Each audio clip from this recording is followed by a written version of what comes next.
All right, the 49ers have made a signing, and this is an intriguing one. This is about as significant of a signing as you can make at this point of the season. We're in December, and the 49ers have added Logan Ryan, a veteran defensive back. He's 32 years old. He's been in the league for a while, but he's been a durable player. He's a two-time Super Bowl champion, and I think that he can really bolster at least the depth on the back end. Logan Ryan, to give you some perspective, he started his career with the Patriots, came out of Rutgers, actually began as a cornerback. So from 2013 to 2020, Logan Ryan covered on the outside, and he had seasons with 5 interceptions. I mean, he was a good cover guy for the New England Patriots. In 2020, Logan Ryan shifted to safety. So he has played every single position on the back end. And here's the one thing about Logan Ryan.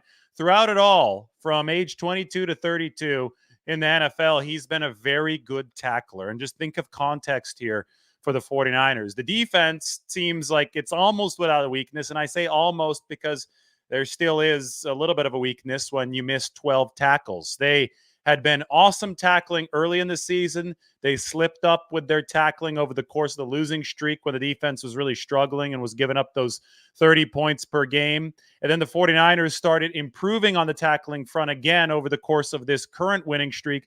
But against Philadelphia, there were some troubles tackling, especially from the safety position.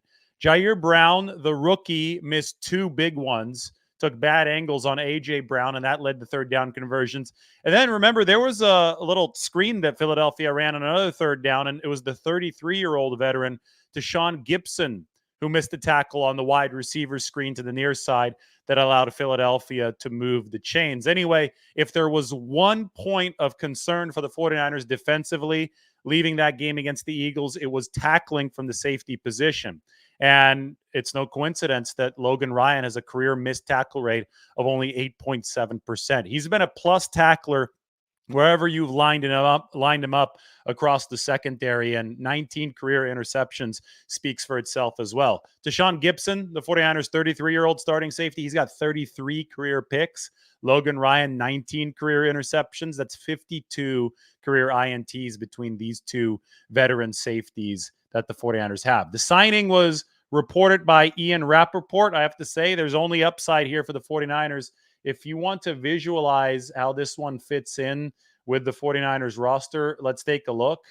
No exact word on if this is a practice squad or a 53-man signing yet for the 49ers, because we don't have the full injury situation. Kyle Shanahan said that was going to come on Wednesday. There obviously is a chance, I think, that Eric Armstead could go on IR for a few games now that a knee issue has joined his foot issue on the injury report for the 49ers. But we don't want to consider things too early. I have the injured players shaded in pink for the 49ers here.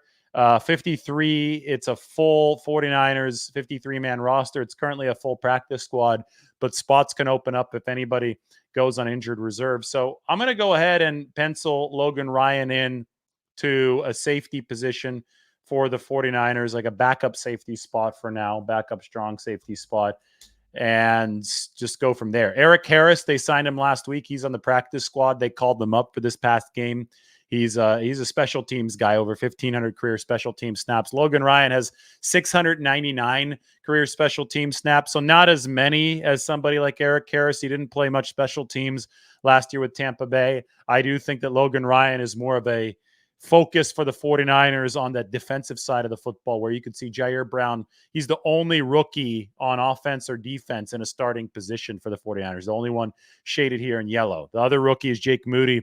He's obviously on special teams, but Jair Brown, with the injury to Talanoa Hufanga, has had to slide in to that safety spot. I think the 49ers, again, they firmly believe that Jair Brown is going to be a much different tackler next month than he is now. They think there's a lot of growth there that is happening in real time. So they're in no way giving up on Jair Brown. I would think that Jair Brown is going to continue starting. I see Logan Ryan as somebody who is depth for the 49ers at a position that's been depleted of it with 2 losses.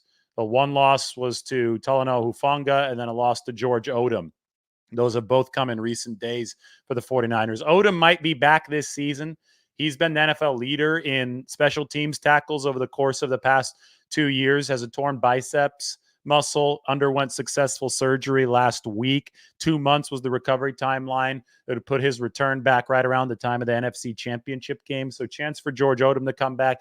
No chance for Talanoa Hufanga to come back from the torn ACL this season. So the 49ers needed to bolster the depth there. We can highlight Logan Ryan in teal. That means that he is a new acquisition for the 49ers. And we'll find out exactly where he fits in the larger picture, this depth chart, 53-man, practice squad, all that good stuff based on the transactions the 49ers make likely tomorrow before practice, because you're dealing with a week-to-week injury from Darrell Luter Jr. right now. He's probably not going to play this next game. So, again, all eyes on Eric Harris to help out on special teams. Eric Armstead, knee and foot issue. He's been the top interior rusher in football since the bye week. That's going to be a big one to monitor. Spencer Burford hurt his other knee in the game at Philadelphia. So obviously that's a concern for the 49ers. Ross Dwelly is likely going to be out for a few weeks here with a high ankle sprain. So if Dwelly's out for a few weeks, he is a very natural IR candidate. That would open up a spot for Logan Ryan. Ray McLeod is day-to-day, so he should be back sooner rather than later with the rib injury.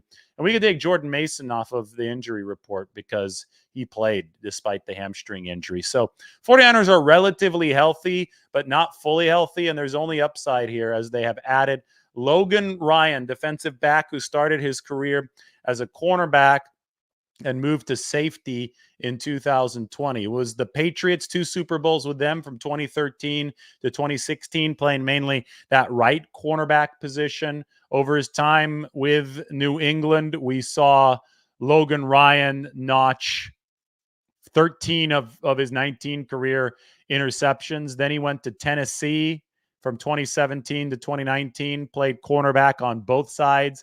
2020 is when he signed with the New York Giants and when he moved to safety. 2022, Logan Ryan was part of a good Tampa Bay defense. But that missed tackle rate, only 8.7%, really solid. And that, of course, was one of the weaknesses that the 49ers were trying to address. Quality depth at safety is something that they could have used, and now they have it, or at least more of it, with Logan Ryan and his 19 career interceptions. I'm sure the signing is for the minimum at this point of the season. That's all you expect. But also at this point of the season, you don't expect the signing as, with as high of a potential upside as this one, and somebody who's played all across the formation, and somebody who, you talk about versatility. Logan Ryan in 2018 had 4 sacks, and in 2019 had 4.5 sacks. That was when he was with Tennessee. So the Titans used him to blitz.